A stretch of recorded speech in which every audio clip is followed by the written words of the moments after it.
studio, and we are very, very pleased to welcome candidate for 12th District, Mr. Chris Putnam. Chris, welcome, sir. How you doing?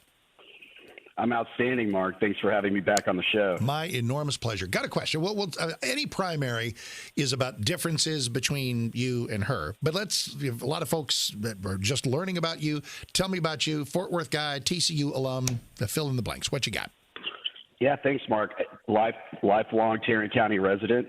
As you mentioned, both my wife and I, we just celebrated our 30th wedding anniversary. We're both TCU alumnus. We have two kids at TCU today, an 8th grader still at home. And I was a tech exec for 30 years in the technology industry, companies like IBM and Pro Systems. Eventually ended up on city council and as a mayor pro tem in Colleyville, and where we developed quite a following and passed a lot of really conservative reforms that folks like. What was it, and this is a great question for anybody I was asking in any race, at what point did you reach a juncture at which you said, you know what, I'm going to run for Congress? When did that lightning bolt hit you? It wasn't part of my plan at all. In fact, I've been out of elected office for 2 years. The story is I was originally approached by some senior folks in the law enforcement community in the area who were just really upset over the way Ms. Granger handled the government shutdown. As you know, she was kind of on point in the negotiation for border wall money, and we got almost nothing, which is, of course, what led the president to have to go declare a national emergency and source the funding from the military. And part of that negotiation also is over things like detention beds. And so the Democrats play this game where they try to limit the number of detention beds because once they're full, they let folks out. And, of course, we don't have nearly enough actual border security and immigration enforcement agents either, which is why the situation down there is just being overwhelmed and we're in a crisis. And so that, they had asked us to take a look at it, and we started to do that. And, then the other shoe that dropped, of course, was the federal government cut off the funding for her Panther Island project, and then that created a lot of problems, for Fort Worth in general. And so a lot of folks at that point were, just really looking for an alternative. Well, we've opened up the door, so let's hop in, because any primary is going to be about the differences between the candidates. There's going to be some shared space because we're all Republicans, but what are the differences is going to be what tells the tale on 3rd of March. So what strike you as the key differences between Congresswoman Granger and you? How would you govern or vote differently? Yeah. Well, the biggest thing is this congressional district is deeply politically and socially conservative, and you got to remember this is the best parts of Tarrant County for Republicans. It's all of Wise County. It's southern Wise County, all of Parker County, and look, voters in those areas are absolutely hungry for an authentic and unapologetic conservative fighter who's a Washington outsider to represent them. They've had 24 years of one of the most liberal Republicans in the entire House of Representatives, and they want a rep that's gonna fight for their values and fight these, radical socialist progressives. They haven't had a legitimate alternative until now, which is why people are so excited. Kay's ads, because I'll ask her about yours and you about hers, Trump's all over them, and we talked to her, and she talked about her pro-life conversion. There's that pro-choice Republican quote from her in 2007. That is real. She wants folks to believe that so is her change of heart on this, dating back 10 years. Got any problem with that? Is there, do you have any skepticism? Yeah, look, I think she's trying to set the career politician record for most walkbacks in one election cycle. So it wasn't just in 2007. She said it again Monday night in a forum. There's audio of it out there all over the internet. Chris, I think the world believes that was a gaffe. The world believes that was a gaffe. The world. Yeah. Well, she also had a gaffe 2 weeks earlier in a Parker County forum where she claimed to have the endorsement of Texas right to life, and that's our endorsement. So there's a lot of gaffes going on. But look, Mark, here, we are still sending $600 million of federal taxpayer money to Planned Parenthood every year. And there's a bill currently in Congress called the Heartbeat Protection Act, which 97 Republicans have co-sponsored, including, folks in the area like Congressman Roger Williams and Ron Wright. She's not on there. She's not on there. And, 3 years ago, we had the opportunity to do whatever we wanted with this federal funding.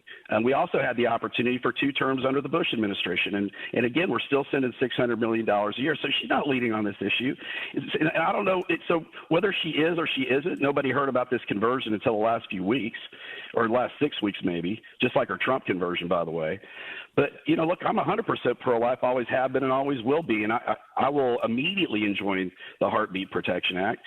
And so, again, I think that's the difference. I think folks are tired of this say one thing, do another thing, tell voters what you think that they want to hear when it's election season. And that's another big factor here. I was looking at some other... Let me address Trump real quick. Go right ahead. So look, politics of impeachment, plain and simple. Everybody knows, it's very public, that just weeks before the 2016 general election, she called on the president to step away from the nomination, to walk away, which would have guaranteed a Hillary Clinton presidency. Guaranteed it.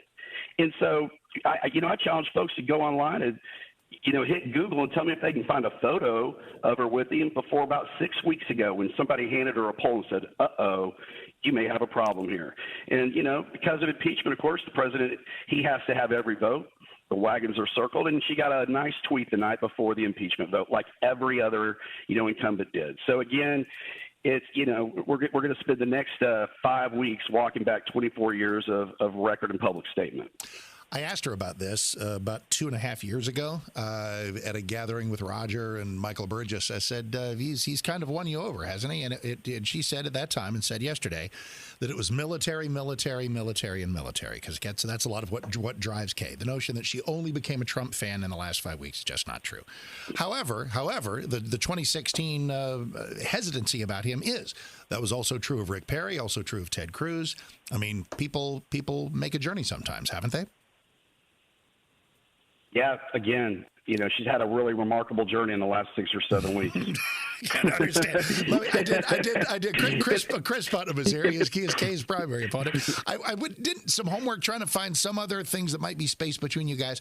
It sounds like you are Mark, I was listening yesterday. Yes. And she was talking a lot about the border. So let's talk about that, right? Well, if I can actually ask if I can actually ask the question I was going to ask, then we could go right to borders, whatever you want. Because I think I found some other space. Let's talk a little bit about funding of wars and of it seems like you might be more of a deficit hawk. It sounds like you are. Because if there's anything I've noticed in you and looking at articles and some of the forums and stuff, spending cuts. I think there might be some deficit hawkishness that is a high ground you might be able to claim. Well, look, I'll say this. I'm a fiscal conservative, absolutely. And again, in the 24 years since 1996, when Ms. Granger's been in office, we have tripled the size of the federal government, tripled. The national debt is 5 times higher. It's over $23 trillion, and we're now running $1 trillion annual budget deficits. I mean, that's the definition of big government. And, we also send, billions and tens of billions of dollars a year, in foreign aid to a lot of countries that could care less about us while we're not taking care of our own border. And so, I think that's a clear contrast. As it relates to the military, I have no problem with our military spending. It's the number one responsibility of the federal government is national defense. There's so much waste in federal budgets and in Washington in general, and that's what we've got to start to tackle. We've got to start to tackle our spending and our debt addiction. Feel free, by all means. You had a point you want to make about the border 2 minutes ago. Go right ahead. Hop to that now. What was it you wanted to say? Well, so yesterday I was listening on your show and, about her being involved in the border since 2014, and I agree shows the problem. The border and immigration crisis we have today, and make no mistake, it's a crisis. It's the direct result of inaction by Congress and my opponent, and especially the Republican-controlled Congress we had just 3 years ago. We had both houses in the White House and did absolutely nothing. And look, she's not leadership, but she's senior and from Texas, where we're being directly impacted by the issues of our broken immigration system, including human trafficking and drug trafficking, and hasn't led on this issue at all.